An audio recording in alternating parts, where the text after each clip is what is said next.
Тэгээд өнөөдөр танаас бидэнд хэлэгдэх үг биднийг өөрчлөх болтугай, биднийг шийдвэр гаргуулах болтугай хэдсэн минь.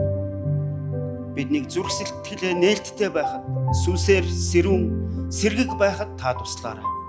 Бүх алдрыг таньдаа өргөж, Есүс Христ таны гайхамшигтай нэрээр энэ бүхнийг даатгаж тунхаглан залбирч байна. Амен. Халелуя. Амен.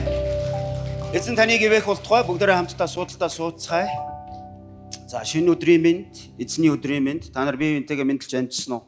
Мэдлж амжаагүй бол мэдлээрээ. Эзний өдрийн мэнд гэдэг гайхалтай мэндчлэгээ байдаг шүү дээ бид нарт те. Эзний өдрийн мэнд. Өөрөөр хэлбэл бид нар энэ өдөр Бурхантай хамт өнгөрүүлэх өдрөө гэж итгэдэг. Бурханаас үг авах, үг сонсох. Бурхан бидэнд зааж өгөх. Тэр Бурханы удирдамж зааварчилгаанд бид нар бэлэн байх ийм өдөр гэж итгэдэг байгаа. Тэгээ мэдээж хамтдаа магтан алдаршуулах, хамтдаа залбирах, хамтдаа тунхаглах ийм өдөр байдаг. Зөвхөн ям гараг биш л дээ. Ер нь итгэж хүний амьдралын бүхий л өдрүүд ийм байгаас. Бүхий л цаг үед та эзнийг ирж хайсан байгаас, хайдаг байгаас. Амен. Халелуя. Тэгээ өнөөдөр та Бурханы үг сонсоход бэлэн үү? Бурханы үг таны зүрх сэтгэлд хүрч, таны амьдралд сонголтоо хийхэд чинь, таныг шийдвэр гаргахад чинь өнөөдөр нөлөөлөх болтугай. Яагаад гэвэл үг хүчтэй. Тэр тусмаа Бурханы үг хүчтэйгээс илүү эрх мэдэлтэй байдаг. Тэр амьд байдаг. Амен. Тийм учраас таныг анхааралтай сонсоосоо, бодож бясалгаж тунгаагаасаа, дотроо залбираасаа, ариун сүнснээс гуйгаасаа, Бурханаас асуугаасаа гэж хүсэж байна. Бүгдээрээ Библийг нээцгээе. Өнөөдөр бидэнд үг өгөгдсөн. Марк номын 10 дугаар бүлгээс өнөөдөр би та бүхэнтэй хуваалцмаар. Бүгдээрээ Марк 10 дугаар бүлэг гэж хэлэхгүй юу? Би та бүхэнд 17 дугаар ишлэлээс уншиж өгье. За өнөөдөр бас нүдний шилээ мартчих магадгүй гэд Томас том бичгтээ Библи барай гараад ирсэн. Тэр үчи удаа хичнээн хичээгээл тэгэл заримдаа нэг мэтгэд ойрын харааны шилгөө гараад ирчихдэг те. Тэгээд та нар санаа зовоол зарим баг эндээс харааны шил сарвахад бэлэн, дамжуулахад бэлэн. Одоо эндээс бол чөлөөтэй харна шүү дээ. Том Библитэй, том үсгээр бичигдсэн. Марк номын 10 дугаар бүлгийн 17 дугаар ишлэлээс би та бүхэнд уншиж өгмөр байна. Урд нь зөндөө сонсч байсан, бид нар сонсч байсан бас энэ тухай мэддэг ийм түүх байгаа. Баян залуу гэдэг нэртэй. Түүнийг аян замдаа гарч явахад нэгэн хүн гүн ирж өмнө сүгдөөд сайн багшаа мөнх амийг өвлөн авахын тулд би юу хийх вэ гэж асуув. Есүс түүнд чи яагаад намайг сайн гэж дуудана вэ? Бурханаас өөр хинч сайн биш. Чи хүн буувал, чи бүү завхаар, чи бүү хулгаал, чи худал хуурмаг, бүү гэрчил, чи бүү мэхэл, эцэг ихээ хүндэл гэсэн тушаалуудыг чи мэдэн шүү дээ гэсэнд тэр түүнд багшаа энэ бүхнийг би баг залуугаасаа л сахисан гэв. Есүс түүнийг ширтэн харж хайрлан чамд нэг л юм дутаж байна. Явж өөрийн гэсэн бүхнээ зарж ядуусдаг. Тэгвэл чи тэнгэрт эрдэнэстэй болно. Тэгээд ирж намайг даг гэлээ. Гэвч энэ үгнээс болж түүний царай нь барааж гунигтаагаар холдоо явлаа. Учир нь тэр маш их хөрөнгөтэй байв. Есүс тойруулан хараад шав нартаа хөрөнгөтэй нь Бурханы хаанчлалд орох юутай бэрхвэ гэв. Шав нар түүний үгэнд гайхсан боловч Есүс тэдэнд дахин хүүхдүүд минь Бурханы хаанчлалд орох юутай хэцүү вэ? Баян хүн Бурханы хаанчлалд орохоос тэвний сүвгчээр нэвтрэх нь илүү хялбар ажээ гэсэн тэд ихэд гайхаж хоорондоо тэгвэл хэн аврагдаж чадах вэ гэцгээв. Есүс тэднийг хараад энэ нь хүмүүст боломжгүй. Боловч Бурханы хувьд өөр. Учир нь Бурханд бүх юм боломжтой гэж хэлвэ гэсэн. Амен. Заримдаа энэ түүхийг уншихаар зарим нэг хүмүүсийн хувьд хүлээж авах яахан хэцүү байдаг байж магадгүй. Заримдаа бүрч ойлгомжгүй юм шиг. Яагаад Есүс энэ залуутай яг ингэж ярьсан юм болоо? Ямар хатуу байр суурь вэ магадгүй. Тэ? Тэгвэл энэ залуугийн одоо буруу нь юу юм бол? Яа харахгүй Библи хэлсэн байдаг. Яа харахгүй бичээсээр үүнийг шавнартай болон тэнд өөрийг нь хараад сонсоод хүрээлэн зогсож исэн хүмүүст маш ойлгомжтойгоор сонсогдохоор Есүс энэ тухай ярьсан байна. Өнгөцгөн харахад энэ залуугийн талаар бичээст бичснээр бол дайчгүй залуу юм шиг. Тэг зөвл хүн юм шиг. Өөрөөр хэлбэл тэр амжилттай явсан байна. Амжилттай явсан байна. Тэр зөв амьдралтай юм байна. Тэр ч бүгд зөв хүмүүжлтэй юм байна. Суур сайтай юм байна. Тэр Есүстэй харилцаан дээр багаасаа гэдэг үгийг хэрэглэсэн. Багаас.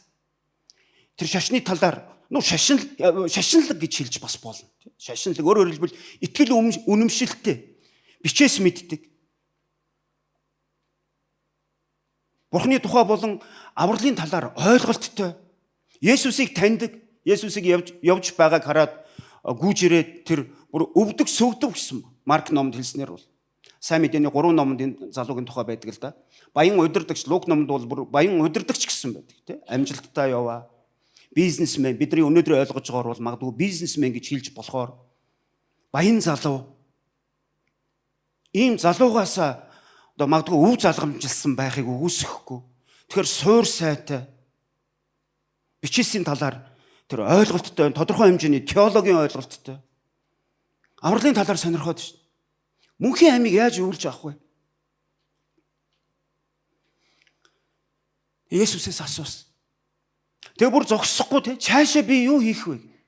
Өөрөөр хэлбэл ямар ч тийм муу гэдгийм үү сул талыг энэ залуугаас эхний өнгөцсөн энэ харагдаж байгаа байдлаас олж харахад харагдахгүй байгаа. Гэхдээ Есүс түүнд хэлсэн те. Түүнийг анхааралтай сонссон. Асууж байгаа асуултыг Есүс маш сайн ойлгож байгаа. Тэгээ Есүс түүнд хэлсэн байна те. Чи яагаад намайг сайн гэж дуудаж байгаа? Тэгээ бид нар ингэдэг. Яагаад сайн гэж дуудаж болохгүй юм бол Бурхныг сайн гэж дуудахад ер нь буруу юм юу байгаа юм бэ гэж бид нар бодмоор. Гэтэл хуучин гэрээний юудэчүүдийн ойлголтод Бурхнаас өөр хинч сайн биш. Бүх сайн сайхны их сурвалж нь зөвхөн Бурхан гэдэг ийм итгэл үнэмшилтэй байсан. Юудэчүүд хуучин гэрээ. Энэ одоо ч гэсэн тийм шүү дээ. Зөвхөн хуучин гэрээнд биш. Бүх сайн сайхны их сурвалж, сайн сайхантай холбоотой тэр зүйл бол Бурханаас л байгаа, Бурхан л байгаа. Харин энэ залуу Есүст хандахдаа сайн багшаа гэдэг нь хоёр агуулгатай тийм нэршлэр, хоёр утгатай зүйлийг Есүс хэлж. Тэгээ Есүс энэ дээр нь асууж, Есүс бас хариулж байгаа нь өөрөө юу вэ гэхээр яагаад намайг сайн гэж дуудав? Чи намайг хүн гэд байгаа мó? Бурхан гэд байгаа мó? Сайн гэж байгаа бол Бурхан гэж дууд.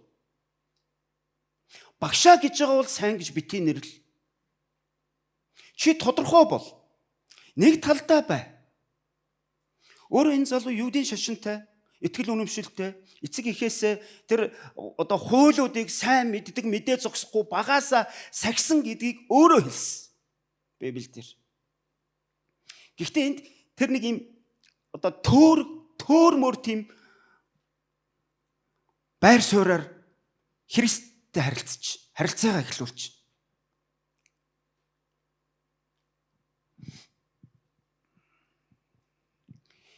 Есүс Христ тэр залууд шууд хэлж байгаа тэр үгэн дээр нь хариулж байгаа байдлыг бид нар өнөөдөр бид бас сайн ойлгох хэрэгтэй байхгүй. Тэр залуу аврагчаа гэсэн. Бурхан гэсэн. Бурхны хүүч гэсэн. Хамгийн дээд нэг эн гэж хэлээг. Эзэн минь гээг.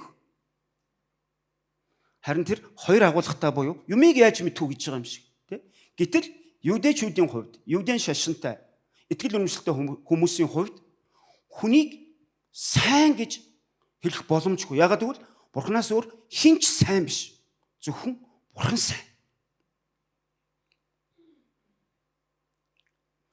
Энэ залуугийн хувьд өөрийнхөө тэр хичээ зүтгэлээр өөрийнхөө мэддэг, өөрийнхөө үйлддэг зүйлсээр Есүс Христээс ирж магадгүй дэмжлэг авах.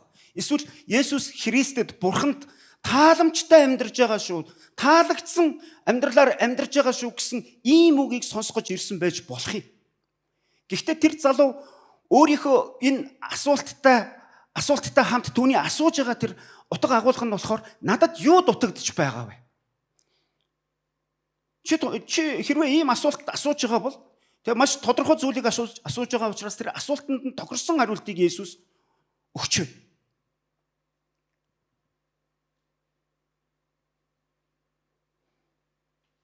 Би өөр юу хийх вэ? Надад юу дутагдж байгаа вэ? Би сайн байгаа үсттэй. Харин Есүс Христ асуусан асуултанд нь тохирсон хариултыг өгсөн буюу чи хүн буал худлаа битгээр бүү завхаар худал бүү гэрчил хуурамч битий бай эцэг ихээ хүндэл хөршөө хайрл өөрөөр хэлбэл чи яг юм хийснээрээ үйлс хийснээрээ чи мөнхийн амийг авч болно гэж бодож байгаа бол энэ тушаалуудыг сахичих. Харин хариулт нь бэлэн байсан нөгөө залууд. Би мэдэн шүү дээ. Би энэ чинь багасаа л үлдсэн байхгүй юу? Харин цаашаа тэгээд яах вэ? Магадгүй би бараг аврагдахад бэлэн болцсон байх. Нэг жижиг сажиг зүйлсүүд одоо надад дутчихэж болцсохгүй. Өөр би юу хийх вэ? Харин түүнд нь Есүс хариулж чи төгс байхыг хүс. Матай номын 19:21 дээр яг энэ залуугийн бас түүхийг бид нар Матай номын 19-р бүлгээс уншиж болно. Хэрвээ чи төгс байхыг хүсэж байгаа бол Есүс түүнд Матай номын 19:21-т хариулахдаа ингэж хэлсэн. Чи төгс байхыг хүсэж байвал явж хөрөнгөө зарж ядуусдаг. Тэгвэл чи тэнгэрт эрдэнэстэй болно. Тэгээд ирж намайг даг гэсэн. Өөрөөр хэлбэл бидний боддог зүйл энэ залуугаар төлөөлүүлж хүмүүс бидний бодолд би сайн байгаад байх юм бол би бүр яг ингэж ёсчлон биелүүлээд байх юм бол би алдаа мадаг гаргахгүй хийгүү амьдраад байх юм бол Бурханд таалагдана. Бурханаас магадгүй шагнал гавьяа шагнал авч магадгүй гэсэн ийм бодлоор бид нар заримдаа автоматар яг энэ бодолд автах гад байдаг. Харин Есүс дагалдагч нар сонсч ирсэн, шавнар сонсч ирсэн, эргэн тойронд нь хичнээн хүмүүс байсныг бүү мэд. Мөн тэднэрт зориулж Есүс маш тодорхой хэлсэн. Хэрвээ иймэрхүү арга замаар сайн үйлс хийснээр, хуулиудыг сахиснаар мөнхийн амийг авч болно гэж бодож байгаа бол тэгвэл төгс хийчих яваад. Маш их хөрөнгөтэй залуугийн тухай ярьсан шүү дээ. Амжилттай амьдарж байгаа, магадгүй өв залгамжилсан тий. Тодорхой хэмжээний мэдлэгтэй, боловсролтой, багасаа л одоо зөв хүмүүжилтэй байсан. Зөв суур тавигдсан. Тийм учраас тэр залуу бүр одоо энэ дээр одоо бардам гэж хэлж болохоор би багасаа эднэрийг сахисан. Миний хувьд хэцүү биш. Одоо надад хэлсэн зүйл миний мэдэхгүй байгаа, дутуу байгаа тэр зүйлийг хэлчих юм бол би мөнхийн амийг магадгүй авахд би ер нь их ойрхон байгаа байхаа гэсэн ийм бодлоор Есүс Христ дээр хурж ирж асуусан. Эхнээсээ түүний төсөөлөл буруу байсан гэдгийг бид нар энэ дээр харж. Сайн багшаа гэсэн Есүс тэрэнд нь хариулсан. Бурханаас өөр хэн сайн? Хэрвээ намайг багш буюу хүн гэж байгаа бол сайн гэж битгий нэрлээрэй. Хэрвээ намайг сайн гэж нэрлэж байгаа бол аврагчаа, Бурханы хүү, эзэн минь ээ, бүтээгч минь ээ. Эхнээсээ энэ залуугийн өөрийн бодолтой, өөрийн төсөөлөлтөд Есүс Христийг харж байгаа тэр өнцөг оновчтой биш байсан. Тэр олон хүн өнөөдөр бид нар энэ залуугаас, энэ баян залуу гэдэг нэртэй яг энэ түүхээс, энэ болсон үйл явдлаас бид нар маш их зүйлийг сурч болно. Өнөөдөр заавал эндээс сурахын тулд бид нар эд баялаг гэдэг юм уу эсвэл би баян биш юм чинь надад хамаагүй гэж бас бодож болохгүй байхгүй. Өөрөөр хэлбэл эсвэл бид нар эд баялагтай болгон яг энэ залуу шиг ийм шүүмжлэлд өртөх юм уу? Эд баялагтай хүн бүр Бурхны хаанчлалд орох боломжгүй юм уу гэдэг талаас нь бид нар буруу теологийн буруу ойлголт руу яваад орчих болохгүй гэсэн. Энэ эд баялагтай холбоогүй байхгүй. Тэрч бүүхэл хуучин гэрээнд эд баялаг бол Бурхны ерөөл гэж ойлгодог байсан. Баян хүн бол ерөөгдсөн хүн, эвээгдсэн хүн. Эд баялагтай хүн бол энэ Бурхнаас ерөөлийг авсан хүн гэж ойлгодог байсан. Бид нар Эхлэл номын 13 дугаар бүлэг, Эхлэл номын 24 дугаар бүлэг, Эхлэл номын 26 дугаар бүлгүүдээс харах юм бол Авраамыг Бурхан алтаар, мөнгөөр, адуу малаар, зарцнараар, шивгчэнгүүдээр юрөөсөн тухай бид нар харж байна. Уншиж бол. Юудэчүүдийн ойлголт тийм. Баян хүн гэдэг бол, баялаг гэдэг бол эзнээс ирсэн юрөөл. Монголчууд ярьдаг шүү дээ. Буянтай хүн, юмтай хүн, баян хүн, буянтай хүн гэдэг шиг хуучин гэрээний ойлголт, хуучин гэрээнд амьдарч исэн хүмүүс яг ингэж боддог байсан учраас дагалдагч нар хүртэл яг энэ харилцаа, энэ диалог, Бурхан баян залуу хоёрын хооронд болж байгаа энэ ярианаас гайхшрав гэсэн. Гайхс. Хөөе. Баян хүн аврагдахгүй юм бол тэгээд хэн аврагдах юм бэ? Баян хүн аврагдахгүй бол тэгвэл ядуу нь бүр аврагдахгүй юм биш үү? Тэгвэл хэн аврагдаж болох вэ гэж түүний шавнар түүнээс асуусан. Тэгээ энэ залуу Бурхан хоёрын хоорондын энэ харилцаанаас тэр залуу яг ийм хариулт магадгүй сонсно гэж бодоогүй учраас маш их сэтгэлээр унсан баг. Библиэд өгүүлснээр бол тэр гониглов гэсэн. Тэр Бурханаас холдож явав гэсэн. Яг энэ хариултыг сонсоо тий. Чи өнөхөр төгс байхыг хүсэж байгаа юм уу? Чи яг ийм арга замуудаар чи хуулийг биелүүлснээр чи одоо хөршөө хайрлах, хүн алахгүй байх, худал гэрчлэхгүй байх, худлаа ярихгүй байх, хуурамч байхгүй байх, эцэг ихээ хүндэлж хөршөө өөрийн биемээ хайрлах гэсэн энэ зүйлүүдийг чи бүгдийг чадаад тэгээд ахаад чи төгс байхыг хүсэж байгаа бол би чам даалгавар өгье. Чи яваад бүх хөрөнгөө зараад ядуус тарааж өгөөд тэг хурч ирээд намайг тагчих гэсэн. Төгс байхыг хүсэж байгаа бол. Дахиад хэлээ. Заримдаа бид нар хүмүүс яг ийм юмны араас яваад байдаг юм шиг. Христэд итгэгч биш бай. Нөгөө нэг үг хэллэг. Буян их хийгээд ах юм бол. Их сайн үйлс хийгээд ах юм бол. Гэхдээ Есүс Христ хуулийг үгүйсгэх гээгүй. Түрүүний хэлсэн Мосегийн хуйлуудыг үгүйсгэх гээгүй. Тэр битгий Библиэд хэлснээр бол Матай номын 5-ын 17-оос 18 дугаар ишлэлдэр ийхүү бичигдсэн байдаг. Хуулийг эсвэл иш үзүүлэгчдийг хэрэгсэхгүй болгохоор намайг ирсэн гэж бүү бод. Хэрэгсэхгүй болохын тулд биш харин гүйцэлдүүлэхийн тулд би ирсэн юм. Үннээр би та нарт хэлье. Тэнгэр газар өнгөрөн одож бүгд биелэгдтэл хуулиас ганц ч үсэг, ганц ч сураас алга болохгүй гэсэн. Өөрөөр хэлбэл хуулийг харин ч би хэрэгжүүлэхийн тулд, түүнийг үгүйсгэхийн тулд биш. Тэр хуулийг би баттгахын тулд би ирсэн. Тэгэхээр энэ 10 хууль бидний өнөөдрийн энэ ёс зүй гэж ярьж байгаа. Ёс суртахуун гэж ярьж байгаа. Итгэгч хүний хувьд баримтлах байр суурь гэж ярьж байгаа энэ хуулиуд нь бол угаасаа бидний хийх ёстой зүйл. Ямар ч илүү юм байхгүй. Би хүн алаагүй. Одоо аврагдсан байхаа. Би өстө огт худлаа ярьсангүй. Авралт нэлээд төгссөн байхаа.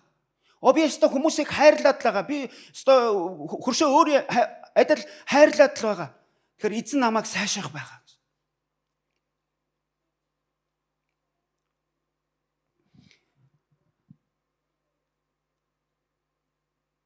Хуулийг биелүүлж байгаа нь христчин хүний ёс зүйтэй амьдралаар амьдарч байгаа нь угаасаа л байх ёстой зүйл. Энэ авралтай хамаагүй байхгүй. Авралтай хамаагүй. Тэгэхээр шавнар нь асууж, "Гэхдээ баян хүн аврагдахгүй бол тэгээ хэн аврагдах юм бэ?" Мосегийн одоо хуулиар бичигдснээр өнөөдрийн бидний итгэл үнэмшлэр баян хүн гэдэг бол Бурханаар ивээгдсэн, Бурханаар өрөөгдсөн хүний тухай бид нар бодож байгаа. Бид нар итгэж байгаа. Харин Есүс үүнийг юу гэж хэлсэн бэ гэхээр харин тийм ээ энэ хэцүү. Энэ хэцүү. Юутай зүйрлсэн бэ гэхээр тийм ээ зүүнний сүвгчээр багтах нь баян хүн хаанчлалд орохоос илүү амархан юм а гэж Библиэд хэлсэн. Тэр тухайн үед тийм ойлголт байсан байна л. Яг нь теологчдын хувьд тийм олон биш ч гэсэн тийм 2-3 юм тайлбар байдаг. Тийм ээ. тэвний сүвгчээр орох. Тэмээ зүүнний сүвгчээр багтаж орох. Тэр шууд утгаар нь ойлгоход ч гэсэн энэ дэр буруутах юм байхгүй. Шууд утгаар нь ойлгоход ч гэсэн буруу юм ерөөс огтох юм байхгүй. Мэдээж тэмээ зүүнний сүвгчээр орно гэдэг бол бидний санаанд багтахгүй зүйл. Гэхдээ ийм үг хэллэг хэрэгжилж ирсэн. Мөн зарим теологчд үзэхдээ Иерусалим руу орох хаалганд ийм зүүнний сүвгч хэлбэртэй, зүүнний сүвгч, тэвний сүвгч шиг ийм хэлбэртэй хаалга түүгээр ачаата тэмээ оруулахад маш хэцүү. Ачаата тэмээ. Тэр ачаануудын бүгдийг буулгаж яагаад харин тэмээгээ оруулсны дараа магадгүй буцаад бөөн ажил болж тэр ачаануудыг тэмээн дээрээ буцаад тохох, үүнтэй зүүрлэж бас ойлгодог байсан. Эсвэл зүгээр тэмээний ноосоор, тэмээний ноос гэхээр бид нар тэмээний ноосон цамц, тэмээний ноосон хүнжил, тийм үү, тэмээний ноосоор хийж болох бүхэл тэр ээрүүлдэж одоо боловсруулж гаргасан тэр утсыг зүүрөөс сүвгчлэхэд маш хэцүү байдагтай зүрлсэн гэж ярьдаг. Ямар тааж тэмээ зүүнний сүвгчээр орох нь баян хүн буюу өөрөө яг энэ баян гэдэг юм одоо нэр томьёог л аваад байгаа болохоос биш, өөрийнхөө анхаарлыг, амьдралынхаа ач холбогдлыг ямар бурхнаас өөр ямар нэгэн зүйл дээр тавьсан тэр хүний тухай Есүс бас өгүүлж. Тэр энэ залуугийн хувьд ингээ харахад буруу юм байхгүй юм шиг. Тэр багасаа л зөв суурьтай байсан юм байна. Багасаа л хуйлуудыг мэдээд сагсан юм байна. Тэр амжилттай яваа нэгэн байсан байна. Тэр баян удирдагч юм байна. Тэр баян залуу юм байна.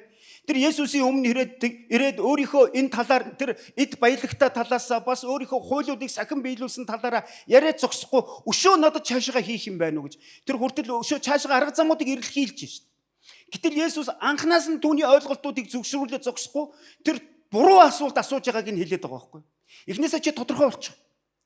Хүн бурхан хоёроо ялгачих. Бурханаас өөр хинч сайн биш.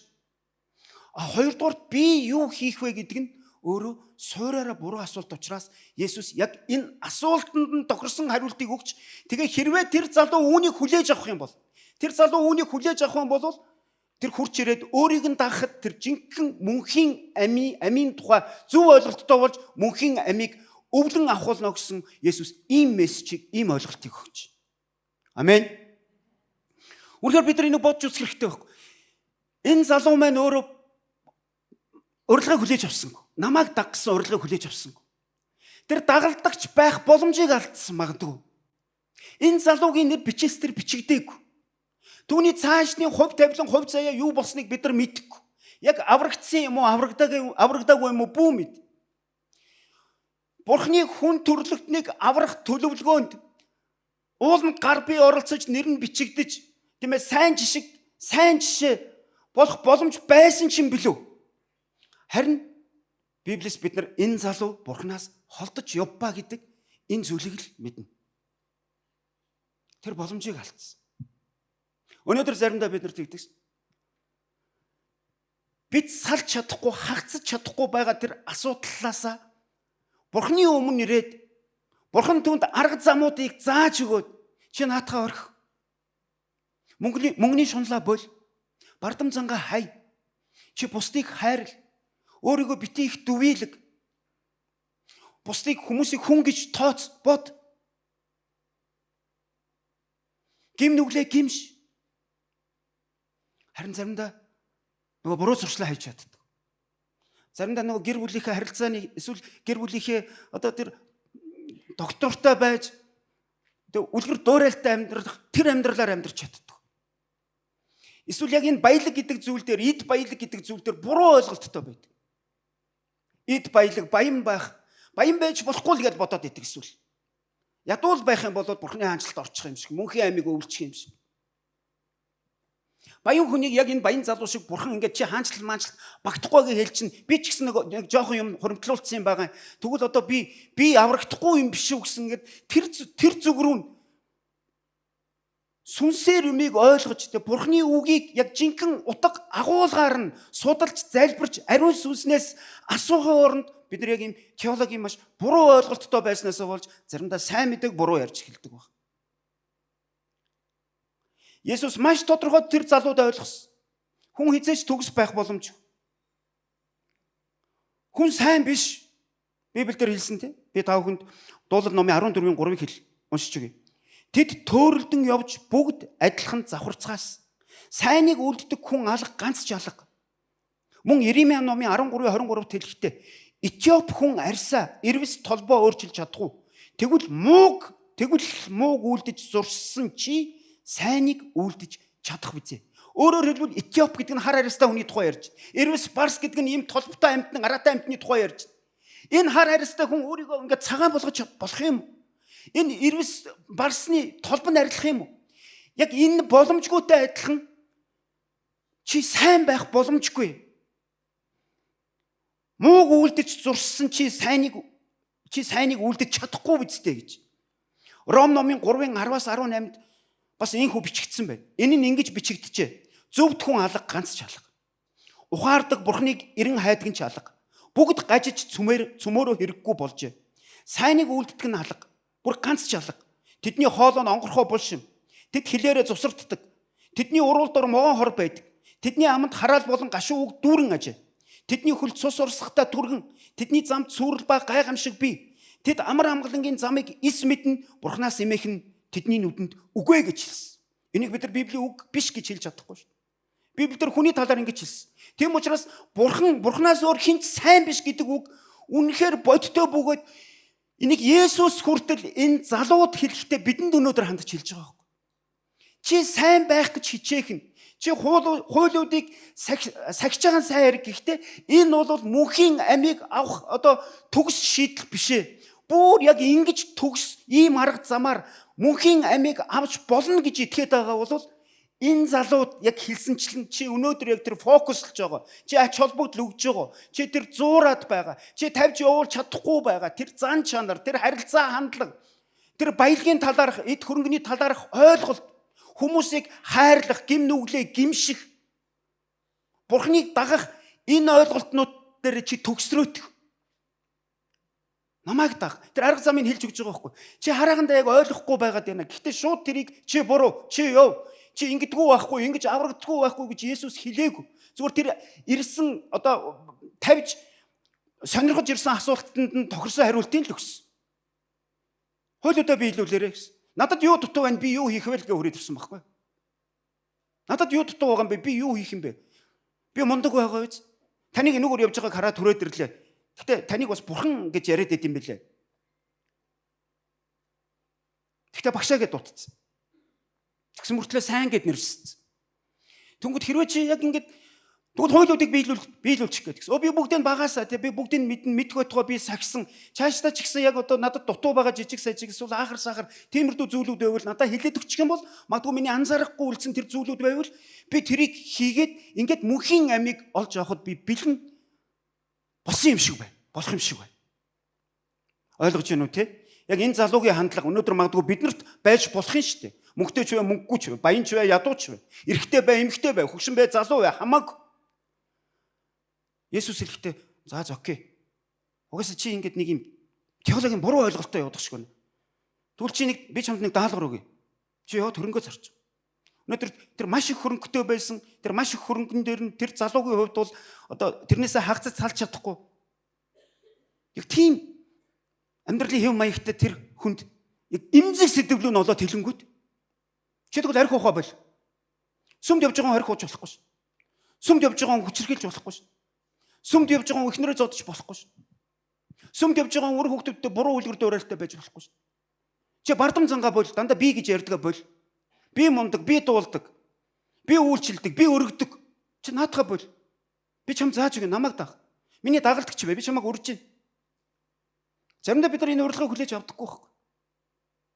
Есүс энэ залууг урьсан ш. Хүрээд ирээ намайг даах. Миний дагалдагч бол. Хэрвээ тэр дагалдагч болсон бол бичээс магадгүй нэр нь бичигдэж. Түрүүнд хэлсэнчлэн хүн төрлөختнийг аврах Бурхны төлөвлөгөөнд тэр гар бие оролцох, нэрээ дуурсгагдах нэгэн байх ч байсан юм билүү? Дахиад хэл. Тэр баян байгаадаа нэг гологдоод, баян байгаадаа нэг ингээд хасагдаад шоовдрлогдсон юм ерөөсөө биш ээ. Энэ хүний хандлагатай, энэ хүний зөв ойлголттой мөнхийн амийг юугаар хэмжээд байна? Бид нар ингээд яриад байдаг ч тийм. Үйлсээр авахдахгүй, итгэлээр авах. Та нар бүгдээрээ тэгж хэлж чад. Үйлсээр авахдахгүй, итгэлээр авах. Заримдаа энэний агуулгыг мэддэггүй шүү дээ. Үүс юу нь буруу юм бол яг энэ залуу шиг. Үүс юу нь буруу юм бол доо. Хэрвээ ингэвэл яах вэ? Хэрвээ та ингэж бодвол, та бид нар ингэж бодвол би 1 жил, 3 жил, 5 жил, 10 жил, 30 жил би бурханд ерөөсөө юм ч идэхгүй заяа. Би бараг унтахгүй. Би ерөөсөө сүмд шавлан суугаад, би бусдын төлөө зориулаад, золиослоод, үйлчлээд, би мацаг бариад, би байнга Библи уншиж залбираад сайн үйлс хийгээд ингээд би деважинд орох уу? Ингэвэл надад деважинд орох ямар эрх хэмжээ өгөгдөх бол? Хэрвээ та яг ингээд унтахгүй, идэхгүй, сайн зүйлс хийгээд Библи уншаад л мацаг бариад юу гэдгийг түрүүний хэлсэн болгоныг дистралж ёсчлон биелүүлээд ингэх юм бол окей. Чи 3 жил яг ингэж явсан тий. За чи тэгвэл 3 жил деважинд амьдраарай гэвэл яах вэ? Чи амьдралынхаа 10 жилийг унтаагүй юм байна, идээгүй юм байна. Чи бүгдийг хүнд өгч ирсэн юм. Зарцуулж ирсэн юм. Би чамд 10 жил деважинд амьдрах эрхийг өгье. Чи яваад бүхэл бүтэн шөнийн турш яваад данх авч яваад чи шүүдрийн усыг бүгдийг цуглуулад ээждээ чи цай чанаад өгөхдөө чи нэг л шүн босож хөхүүлсэн ихээхээ ачийг хариулдаг гэдгийг мэддэг үстэй. Шудраг юм шудраг хариулт шүү дээ. Хүмүүс бид нар тэгж ярьдаг шүү. Монголчууд ялангуяа ихийн ачтай холбогдуулж ярихдаа монгол хүмүүс тэгж ойлгодог байхгүй. Шүнжэнгөө магадгүй өдөржингөө шүүдрийн усыг цуглуулад цай чанах хэмжээний тийм усыг цуглуулж ирээд цай чанж өгөөд ээждээ аяглаад барихад нэг л шүн нойроо хугаслан байж таныг хөхүүлсэн тэр ачийг хариулна гэд энийг бид нар маш шудраг зүйл гэж боддог байхгүй. Тэгвэл энэ залуу хэлээд байгаа нь тэгвэл үүнсээр аврагдах тухай. Хүн алаагүй шүү дээ, худлаа яриаггүй шүү дээ, мэхлээгүй шүү дээ, худал гэрчлээгүй шүү дээ. Эцэг ихээ хүндлээд л ирсэн шүү дээ. Багасаа л сахин биелүүлсэн шүү дээ. Цаашаа энэ мэтийн зүйлүүд байвал бэлэн байна шүү дээ. Би яг бэлэн байна. Сурцсан байхгүй наадах чинь. Нэг хэцүү биш байхгүй юу Есүсээ. Тэр ийм ойлголттой байж мөнхийн амийн тухай би чамд ярих гэхээр чи ойлгохгүй. Чи бүр энийг яг ингээд сайн ойлгохгүй бол яваад наад зуураад байгаа зүйлээ. Чамд яг нэг тэмээн дээр тогтсон байгаа тэр ачаа шиг. Тэр зүүнний сүүгч гэдэг нэртэй тэр хаалгаар орохын тулд ингээд багтахгүй байгаа, шингэхгүй байгаа тэр ачаанаас салаадах. Ингэж хилэнгүүд бурхнаас холдоод явчихсан. Ингэж хилэнгүүд тэр урилгыг аваагүй. Шалгалтандаа унс. Даалгаврыг биелүүлж чадаагүй. Тэр итгэл эргэн тойрон зогсчихсан шавнар нь гайхсан. Уу ямар сони юм бэ? Баян хүний тухай ойлголт бидний хувьд бол өөр шүү дээ. Яг тэгвэл баян хүн гэдэг чинь жишээ нь Авраам эцгийн жишээ байна шүү дээ.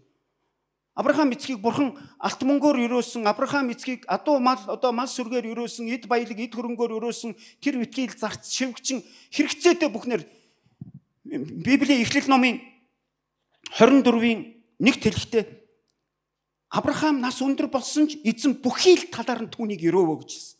Бүхий л талаар нь. Бүхий л тал гэж юу гэсэн үг вэ? Бүхий л тал гэсэн үг.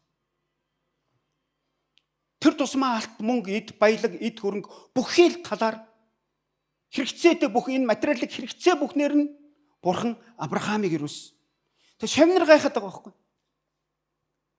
Хөөх. Заримдаа бид нар тэгдэг шин. Хөөх ийм мундаг хүн. Ийм зөв амьдралтай хүн. Ийм үнэлгээ авч байгаа юм бол ийм гавьяатай хүн. Гавьяа шагналтай хүн. Ийм их гавьяа шагналтай хүн.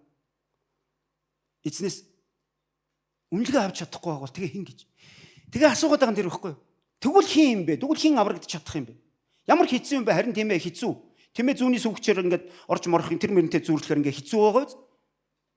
Тэгээ тэр тэмээ зүүнний сүвгч гэдгийг тайлбарласан теологийн ойлголтууд одоо та тэр талаар хэрвээ мэддэг бол яг үүнтэй зүүрлэж ярьж байгаа нь хүнд боломжгүй гэдгийг л хэлээд байгаа байхгүй. Тэр нөгөө барс ирвэс ан амьтан өөрийнхөө арсыг өөрчилж чадахгүй, хүн өөрийнхөө одоо харыг цайруулж чадахгүйтэй адилхан хүнд боломжгүй, энэ хүнд боломжгүй бурханд боломжтой тухай л ярьж байгаа. Хараа хүн хичнээн сайн байгаад, мундаг байгаад эмч хүмүүс байна уу? Эмч хүмүүс байна уу? Бага ах тийм үү? Манайс өмд зөндөө олон эмч бүтээл мэс засалж хүмүүс байдаг гэдгийг бид нар мэднэ. Та зүрхний сайн мэс засалж байлаа гэд. Бүр шилдэг. Олон жилийн туршлагатай зүрхний мэс засалж байлаа гэд та өөрийнхөө зүрхэнд мэс засал хийж чадгаа. Энэ боломжтой юу? Ямар ч сайн мэс засалж тэр одоо өндөр үнэлгээтэй эсвэл гадаад дотоодод урагддаг багшилдаг тийм зүрхний мис засалж өөрийнхөө зүрхэнд мис засал хийдгүү шүү дээ. Яг үүнтэй адилхан чи хичнээн мундаг байгаад хүнд боломжгүй зүйл гэдэг бол хүнд боломжгүй л байдаг. Чи яаж ч хичээгээд хэдэн жил чи тэр шүүдрийн усаар цай чанах хэмжээний тийм хичээл зүтгэл гавья байгуулад ийм арга замаар мөнхийн амийг өвлөж болно гэж байгаа бол энэ боломжгүй юм а гэдгийг л Есүс хэлж. Амен. Түр зуурын амьдралынхаа үндэс нь үнлэмжээр мөнхийн амьдралыг үнэлнэ гэвэл энэ боломжгүй юм а гэдгийг хэлж. Дэлхийн үнэлгээгээр Тэнгэрийг үнэлэн, Тэнгэрийг хэмжин, Деважинг хэмжин гэвэл энэ боломжгүй юм а л гэж хэлж. Бидний амьдрал түр зуурих штэ энэ дэлхийх. Бидний амьдрал түр зуурих энэ дэлхийх. Бид нар энэ дэлхий дээр зөв хийж байгаа зүйлээ бид нар энэ дэлхий дээр маш итгэж үнэмшиж хийж байгаа зүйлээрээ мөнхийн амийг эсвэл Деважинд орох тийм эрхтэй болох тухай бодох юм бол энэ залуу шиг юм теологийн алдаанд орж үүнийгээ ойлгоогүй улмаас Бурханаас магадгүй холдож явах ийм аюултай байна. Тэгэхээр та бүхэн минь өнөөдрийн энэ үгнээс өгөө эн чинь баян хүндээ учрна. Ингээд нэг баян гэдэг юм уу те чинэлэг хөрөнгөтэй бас зөв зүйтэй арга замаар улс нийгэмдээ хөдөлмөрлөж бизнес хийж байгаа ийм хүмүүсийг шүүмжилсэн энэ хүмүүсийн эсрэг юм юу ч яриаггүй байж штэ. Тэр битэл хуучин гэрээнд баян хүний талаар Авраамаар жишээ авсан чи энийг эзний өрөөл гэсэн юм байна. Тэгвэл одоо өнөө үед орчин үед эд баялагийг бид нар юу гэж ойлгохоогүй л энэ Бурханаас танд өгсөн хэрвээ та хөрөнгөтэй бол хэрвээ та бизнесмен бол хэрвээ та өнөөдөр амжилттай явж байгаа ухаалаг удирдагч бол тэгвэл Бурханаас танд өгөгдсөн эн чинь хариуцлага байгаад байна. Хариуцлага Бурханаас танд өгөгдсөн үүрэг даалгавар байгаад байгаа байхгүй юу?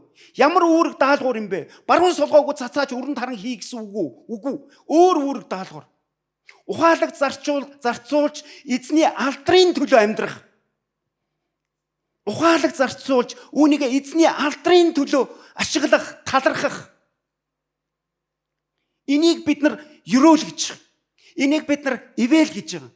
Түүнээс өнөөдөр энэ баян залуу гэдэг чинь Библиэлд ингээд бичсэн юм байна. За ерөөсө баруун солгоогүй энийг аваачаад ингээд цацаад өрөнд хараа хийчих. Тэгвэл ингээд би яг аврагдах юм байна гэж ойлгох юм бол та бүр тэс буруу, тэмээг ямаа гэдэг шиг буруу ойлгосон гэсэн үг. Өнөөдөр бид нар ойлголтоо цэгцлэх ёстой. Бид нар хандлага өөрсдийнхөө зүрх сэтгэлийн хандлагыг Бурхантай харилцах харилцаан дээр бид нар эргээд байнга шалгаж явах ёстой болж байгаа байхгүй юу? Бид нар буруу ойлгох юм бол дандаа шашин руу явчихдаг. Бид нар буруу ойлгох юм бол энэ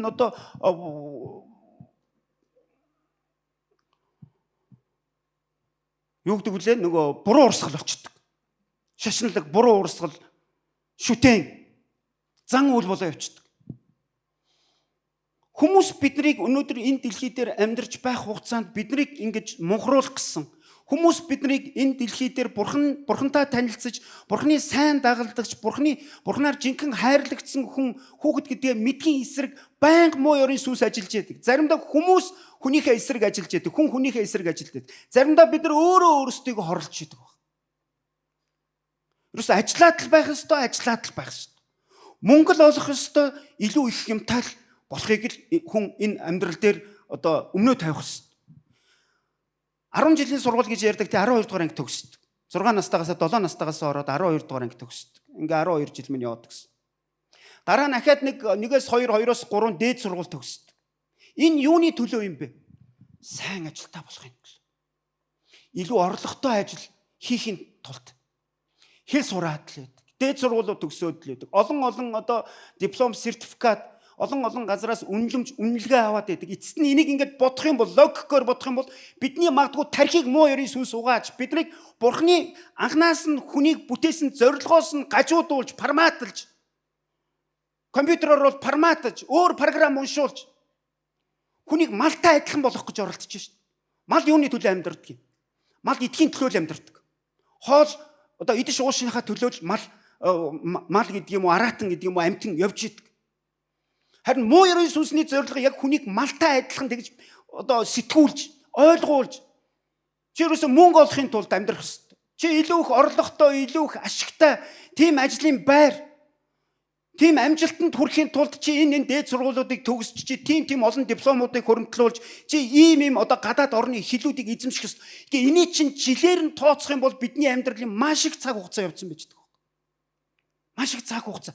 Тэгвэл хаана нь өнөөдөр биднийг сүнстэй, хаана биднийг энэ амьдралын дараачийн амьдрал үргэлжлэн, хаана бид нар мөнхийн улс, хаант улсын иргэн байх ёстой шүү. Хаана бид нар тамд яваажин бурхны өмнө очиж шүүгдэн шүү гэдэг зүйлийг хаана заагаад байгаа юм бэ? Сүмээс өөр хаана зааж байгаа юм бэ? 10 жил зааж байгаа юм уу? Дээд сургууль зааж байгаа юм уу? Таны ажлын байранд ажилд ороход чинь энэ талаар танаас асуугаад одоо бурхны талаар юу гэж бодож байна гэж асуугаад байна уу? Яг тэгж асууж ажилд авдаг газрууд байдаг л баг. Итгэл үнэмшлийн талаар. Гэтэл ерөөсөө л хүнийг ажил, зогсоо зайгүй ажил, нойр хойлгүй ажил, үр хүүхдийнхаа төлөө ажил, өөрийнхөө төлөө ажил, юмтай бол, юмгүй байхан бол чи хинч биш, чи хүний дор орно. Ингэсээр л нэг он жилүүд нь явагдчихсан. Харин яг бидний нөгөө итгэл үнэмшлийнхээ дагуу Бурхан биднээс юу хүсэж хэн байгаасаа хэрхэн өөрийг нь дагаасаа өөрөөс нь битгий холдож яваасаа битгий төөрөлдөөсөө өөр юмыг Бурхан гэж битгий итгэжээсээ Бурханаас илүү баялагийг гэдэг юм уу, Бурханаас илүү бардам занг, Бурханаас илүү шунлыг битгий илүү тавиасаа гэсэндэ Бурхан Библиэрээ дамжуулж байнга бидэнтэй ярьдаг. Амен. Муу ёрийн сүнсэнд бид нарыг ингэж ийм одоо харлан гэх юм уу, түрүүний хэлдгээр яг амьтантай адилхан сэтгүүлхэн түнд маш их ашигтай байхгүй юу? Маш их ашигтай.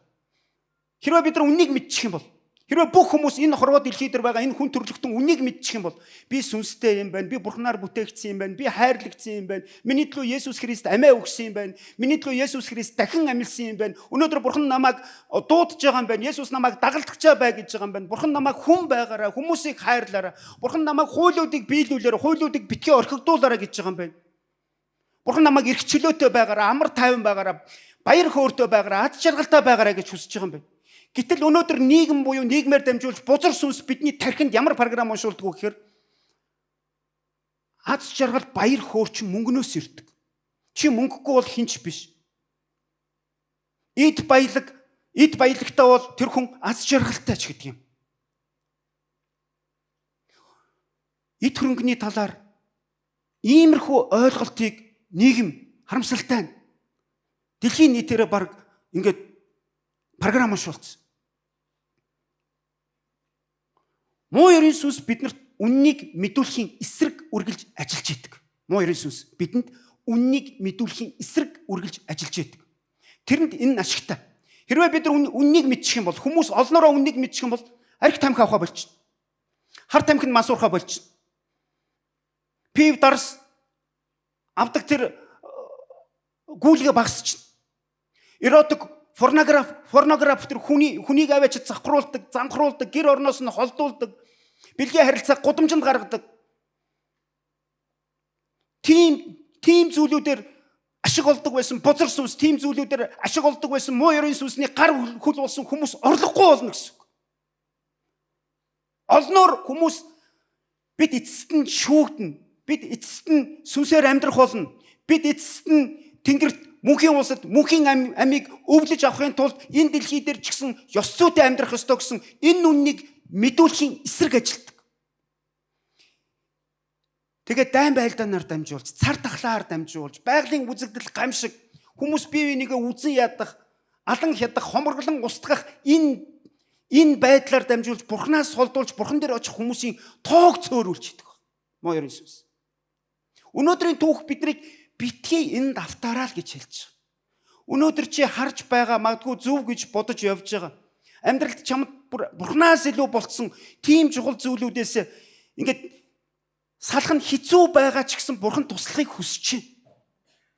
Амен. Өнөөдөр бид нар ихэнхдээ Бурханд залбирж байгаа гэдэг зүйл маань юу байдг вэ гэхээр цагаан цаасан дээр ингээд бичдэг баг. Би тийм ч юмтай болмоор байна, иймч баймаар байна, ингэж ч одоо өрөөгдмөр байна, ивэгдмээр байна. Бичээд өгвөл бичээл. Залбирлын хүсэлтэд бичээд өгөөд байгаа гэх юм бол хідэн цагаан цаас, хідэн А4-ийн цаас дүүрэн юмнуудыг бичээл энэ одоо хаана авчир гэсэн хинт өг гэсэн өгөөл. Тэгээ гарын үсгээд орон зурчдаг. Тэр оогтоо тэр тэдэн оны тэдэн сарын тэдэн. Харин Бурхан эзэн бидрээс юу хүсэж байгаа вэ гэхээр чи зүгээр л хоосон цаас байж болохгүй юм наадах чаа. Чи хоосон цаасан дор зүгээр гарын үсгээ ингэж зурчаач. Тэгээ надад өгч. Би бичих минь бичээлт. Амен. Гү чи ингээ баахан имийг биччихээд гар үсгээ зурчаад тэгээд тэрийг би хариулахгүй байхаар намайг нэг бол байхгүй гэд эсвэл намайг одоо өөрт чинь хайргүй байна гэд ингээд чи буруу яваад буруу итгэж үнэмшөөд байх юм. Намайг даг гэхээр ингээд гуниглаад байх юм. Чи зүгээр л хоосон цаас өгч. Гар үсгээ зурсан хоосон цаас өгч. Хэдэн ч цаасан дээр чи гар үсгээ зурж өгд. Би тэн дээр чинь чиний тухай, чиний талаар чамд хэрхэн хайртай, чамаас юу хүсдэг, чамаа хэн байгаасаа, хэрхэн амьдраасаа гэдэг тал дээр чинь би бичдэг. Амен. Өнөөдөр бид нар итгэл үнэмшил гэдгийг ингэж ойлгохгүй бол заримдаа дэндүү юм айцтай, эргэлзээтэй, шашинлаг, хиймэл, дуураймал. Энэ залуугийн эсвэл ойлгосноор ингээд буруу ойлгоцсон. Ингээд зөв юм шиг мөртлөө. Үзэхэд зөв юм шиг мөртлөө эцэст нь үхэл рүү хөтлөх тийм замаар яваад орцсон. Мөнгөөр ингээд баялгаар нөгөө баялгийн хараал гэдэг шиг буруу ойлгосноосоо болоод баялагт буруу юм байхгүй. Баялагийг буруу ойлгосноосоо болоод баялгийн хараал хүртэнэ гэдэг шиг түүгээрээ дамжуулаад өөрийгөө аз жаргалгүй болгоцсон. Эзэнтэй харилцаан дээр ингээд бул хар чулуу авчраа тавьчихсан. Хаалга хаага дотроос нь намт түгчсэн, гаднaalынх нь бариулын мултлаад авцсан. Хэнийг ч оруулахгүй, бурхныг ч оруулахгүй. Мөнгө байхад би бүхнийг шийднэ. Эд хөрөнгнөөс миний баяр хөөр, миний аз жаргал ирнэ. Энэ бол амьдралын минь баталгаа. Гэхдээ та баян байж болно, Авраам шиг байж болно гэж Библи хэлээд байна. Авраам шиг байж болно. Өрөөгөөд өгөө. Хүмүүс энийг өрөөл гэж итгэжээс одоо ч гэсэн чи тэгж итгэмээр угвал өрөөлөө аав. Эд баялагтай бол, орлого сайтай бол. Гэхдээ Бурханаас энэ зүйлийг чи авсан гэдгээ чи мэдх юм бол энийг бас чи давхар Бурханаас өгсөн даалгавар, Бурханаас өгсөн хариуцлага. Үүнийг түүний алдрын төлөө ашиглах ёстой. Үүнийг ухаантайгаар зарцуулах ёстой гэдгээ чи бас битгий мартаарай гэж Бурхан түүнд хэлдэг баг. Амен. Халелуя. Өнөөдөр магадгүй та эндээс яг өөртөө зориулж юм ойлгосон эсхийг би сайн мэдэхгүй. Гэтэ би таныг чөлөөлөгдсөн гэдэгт итгэлтэй. Та чөлөөлөгдсөн. Амен. Үнэхээр гайхалтай түүх байхгүй. Үнэхээр хүн чөлөөлөгдмөр. Үнэхээр хүн ингээд сүнсний нүд нээгдмээр зүрх сэтгэл онгоос, зүрх сэтгэл ингээд одоо эдгэрсэн, тайвширсан. Шавдар хүртэл тэнд ойлголттой болоод авцсан. Баян хүндээ учир нь биш байгаа юм биш юм байна. Ядуу хүндээч биш юм байна. Эрэгтэй эмэгтэйтэй хөгшин залуудааш байхгүй юм байна. Энэ зүгээр л хүнд боломжгүй юмыг л хүмүүс бид араас нь ингээ хөөцөлтөд яваад идэх юм. Харин Бурхан надад итэг, намайг даг, надад хариуцуулчих, надад цагаан цаасаа өгчих, гарын үсгээ зурчих. Харин би чиний амьдралыг өрөөгд өгье гэж хэлж. Бүгд хамтдаа суудлаасаа босцгоо. Амен. Халелуя. Бүгд хамтдаа сайн Бурханд. Бурханаас өөр хинч сайн биш гэсэн шүү дээ, тий? Бурханаас өөр хинч сайн биш. Сайн мэдээ юу вэ гэвэл Бурхан бол сайн. Муу мэдээ юу вэ гэвэл хүн бол тийм биш. Амен. Яг муу мэдээгээ хэлчлээ, уучлаарай. Сайн мэдээ бол Бурхан бол сайн. Бид нар үргэлжлэж гэж дуулдаг, тунхагладаг тий. Бие биендээ гэрчилдэг. Бурхан үнэхээр сайн юм аа. Харин хүн бол тийм биш. Библиэлд хэлсэн шүү дээ. Этиоп гэж нэг Африкийн одоо тэр үндэстэн тийм үү? Этиоп. Барс, Ирвис, манай Монголд Ирвис нь байгаа. Барсан ч байгаа бах мэдгүй. Яаж нэрийдэх юм бүү сайн мэд. Тэгэхээр өнөөдөр бид нар сайн байх боломжгүй. Харин сайн Бурханы бүтээл, сайн Бурханаар аврагдсан нэгэн, хайрлагдсан нэгэн, амьдралаа заалгаж, амьдралаа өдөрдүүлсэн нэгэн л байх боломжтой. Амен. Мөнхийн аймыг ингэж л аавна. Түүний хичээл зүтгэлээр биш, хуулиудыг сахин биелүүлснээр биш, төгсөрснөөрөө биш. Өөр нэг арга замуудыг дутуу юм юу байна, хаана байна гэж хайж явснаараач биш.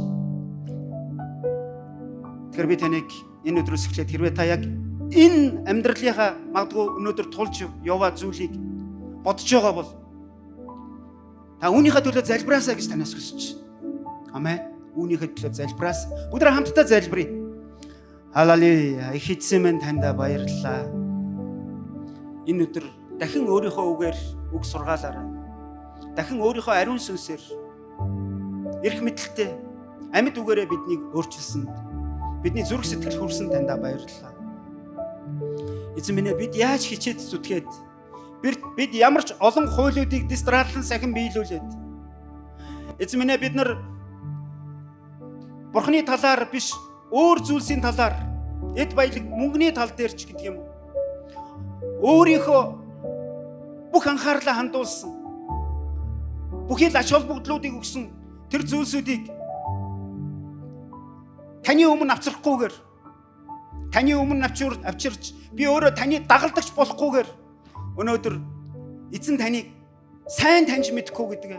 Эзний үгийг сайн ойлгохгүй тэрч бүү хэл хүлээж авч чадахгүй гэдгээ бид нар өнөөдөр ухаарлаа. Та үгээрээ дамжуул биднийг ятгсан, биднийг синхруулсан, бидэнд урам зориг, биднэрт бас эдгэрэл чөлөөлтийг өгч байгаа дандаа баярлалаа хийсэн. Үнэхээр баяр хөөр, аз жаргал, амар тайван.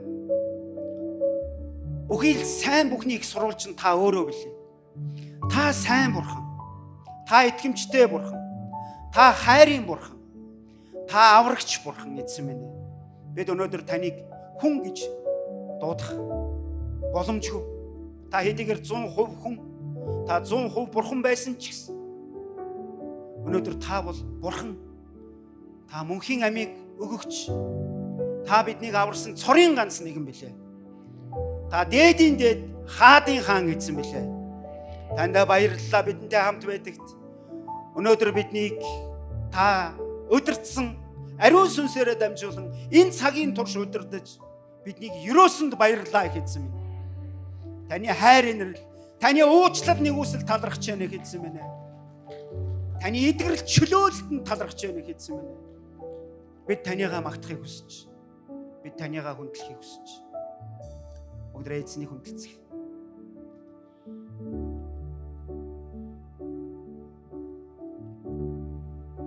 Миний эзэн би таны гарт бүхнээ даатган инэрлээ.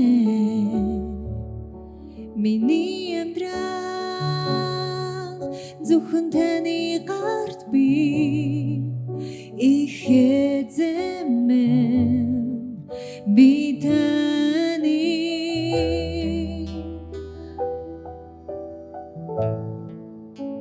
Иесус тань би надна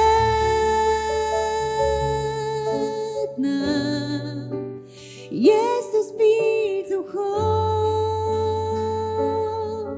таних амьдралын минут гочер зүрхний минь аялах Иесус тань би надна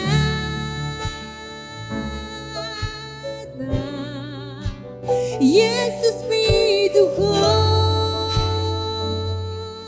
таних амьдралын минут гочер зүрхний минь аялах Иесус тань би надна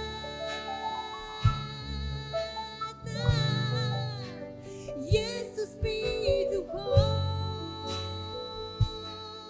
таних амьдралын минут гочер зүрхний минь аялах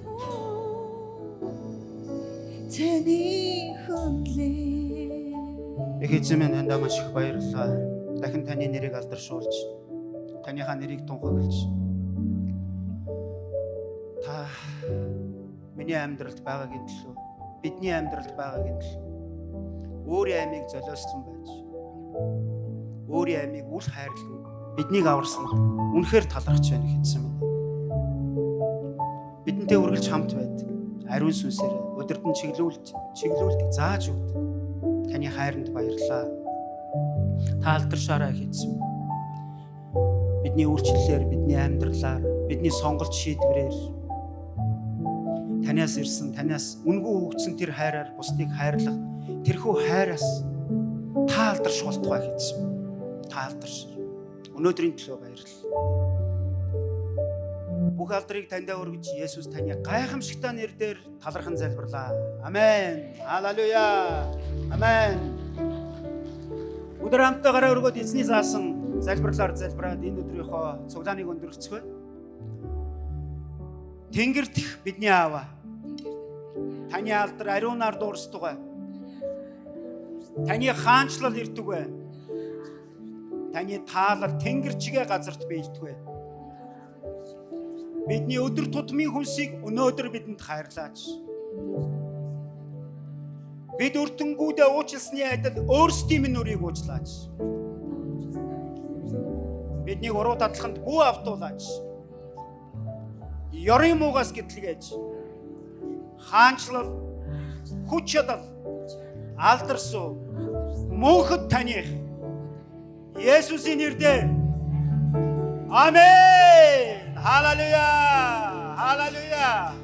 Амен. Хэрвээ та анхудаа шинээр ирсэн бол хүндэтгэлийн урдлыг нэнд үргэлжлэн ирнэ гэж таныг урьж байна. Бид нар танд амьд үг чуулганыхаа талаар, сургалтынхаа талаар танилцуулах болно. Эзэн таныг ивэх болтугай.